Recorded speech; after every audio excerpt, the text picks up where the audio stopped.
Oh my god, is this divorced woman's fiction? We're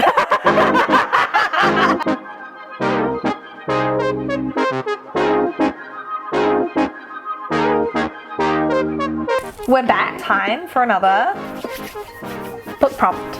Yay! This time I'm going to fan them out. We have some beautiful cards now. So cute. I'm going to shuffle them. Make sure we're getting a fresh prompt right from the prompt factory. And it looks so nice with your nails. Okay. Oh, okay. Oh, it's kind of What have we got? Ooh, okay. We have Strangers Lives Entwining. Oh, I don't remember what I picked for this. I do for mine. So because I will tell you, when we make our prompts, sometimes we think of the prompt and it's cool. Yeah. And then sometimes I'm like, I just want to recommend Hannah this book. Oh yeah. So I make up a prompt to match it. And that is one of those times. My book is actually just here. Cute. Oh my god, is this divorced woman's fiction? I was about to say it's not, but then there might be a divorced woman, and that's just one moment, caller. My pick for Strangers Lives Entwining is The Quiet Spectacular by Laurence Fearnley. This is a New Zealand author. This is also a signed copy. I saw her do a talk about it. Really cool. I think I'm just going to read you the blurb. Oh my god, I was literally just thinking I'm going to review my blurb too. Okay, yeah, cute. this is a good blurb. So we've got three characters, and eventually, again, their lives entwine, as the prompt suggests. Loretta is a school librarian who embarks on compiling the dangerous book for menopausal women while waiting to collect her son from after-school activities. It's giving divorced woman, so that's where maybe it is a little bit divorced woman's fiction. Chance is a teenager who discovers an unusual creative outlet to offset the strain of her controlling mother. Reva is the founder of a wetland sanctuary who is seeking a way to fulfill her promise to her dying sister to do something absolutely spectacular. Within a clearing in the woods by a lake stands a den, a secret sanctuary and eventual meeting place for all three women. Whoa. So this is very much this is very much the location is like a character in itself with the wetlands. Yeah. So a lot of nature and that sort of thing. And again, less about plot and anything specific happening that much, and more about just getting to know these women and their lives. So would you say it's like slice of life, but with like more to it? Yeah, a little bit more specific, like slice of life. Yeah. Character novel, as I like to refer to them. Is it woman's fiction, general fiction? Like, does it have a... I mean, category? I wouldn't, in the sense that I don't like the phrase woman's fiction, but it is written by a woman about women. So, I'd love to come back to that comment. I know. So yes, it is kind of woman's fiction, but to be honest, it's probably not categorized as that. It's probably categorized as like contemporary literary sort of thing. That's cute. It's also just a beautiful book. Like, you've got Loretta, all the different, when you're introduced to all the different characters. Oh, nice. It's got... Where's the next one? Here we go. Really pretty formatting. Yes. I love a pretty formatted book. Like, I'm not sure why more books aren't.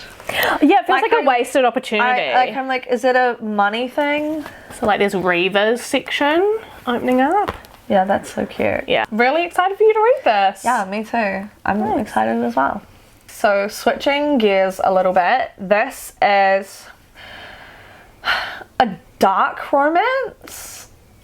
I think. I have to double check. Okay, like a dark romance? So my book pick is Tide by Carian Cole.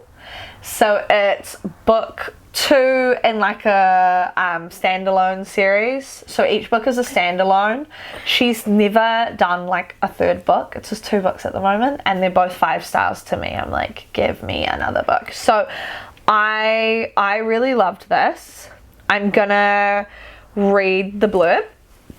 Okay. Okay. Tyler Grace. Oh, it's like, yeah, romance for sure. Tyler Grace was many things: a myth, an outcast, a hero, my prince. My childhood and innocence were stolen when I was kidnapped at 5 years old. For 11 years, I clung to my childhood fairy tale books, waiting for the prince I hoped would someday save me and carry me off to a happily ever after. I had no idea my savior would come in the form of a scarred recluse covered in tattoos who can't or won't speak a word. But the moment our eyes meet, I knew he was the one, my prince. Tyler Grace is haunted by his tragic past, and he sentenced himself to a lifetime of solitude in the woods. He's as lost in society as I am, scarred just as much on the inside as the outside, just like me. He saved my life that day he found me. I'm not even going to read the next part. I was warned Are to they stay... spoiling the book in their own blurb?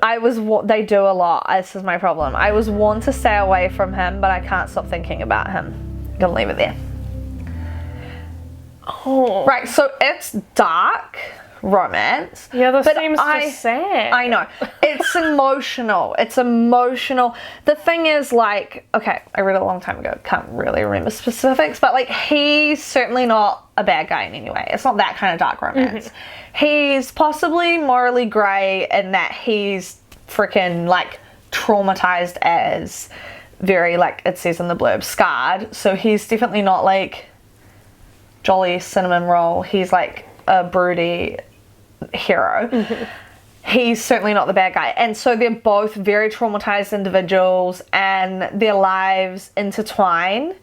And can't remember, but yeah, it's sort of the same thing. It, like, they kind of come in and out multiple times. Interesting. And it just hits so good. But I can't share anymore because I want to spoil it. No, of course but not. But it hit. Okay. Oh my god, I want to reread it as well. Like, it was so good. Is it has it got like a lot of scenes? Like sex? Yeah. Oh shit, I can't remember. Like in terms of it being a dark romance, because like the circumstances are dark. I understand. No, I think that's kind of more the dark romance. Yeah. I don't remember anything intense.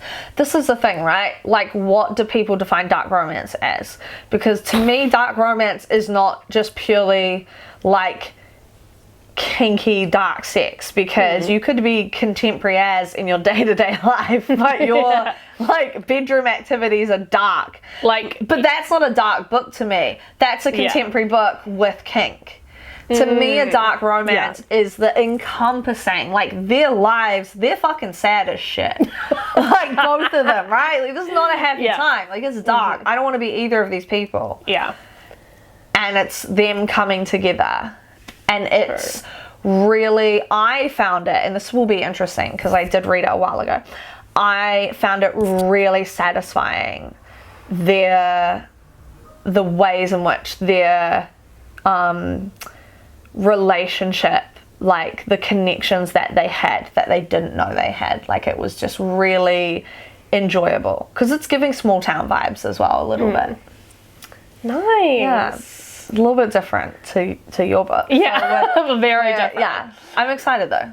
Love it. And obviously, if you're like, no, I cannot read this, like, you know. Oh yeah. Like DNF. So has it got a bit of some trigger warning-esque? Yeah, it definitely needs to like read the trigger warnings. But again, like, I don't read trigger warnings because that spoils the book for me. Yeah. And I don't have triggers that people warn against. Yeah, I think I saw someone somewhere in the booktube realm use that phrase instead of, because I also think trigger warnings can be big spoilers. I'm not saying don't have them.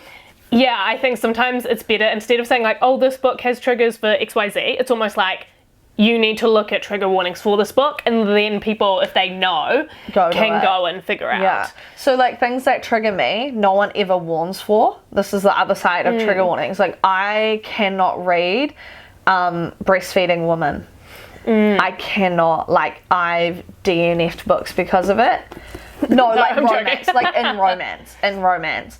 I cannot do it. No one ever fucking puts trigger warning breastfeeding. Like, no one ever writes that. Oh, for sure. You know what I mean? So I'm sure there's lots. Yeah, lots of people have like specific things Yeah. for them. Yeah. Obviously, yeah. I think you'll be okay. Yeah. I think Exciting. I think it's on the lighter side of dark romance because the hero is not.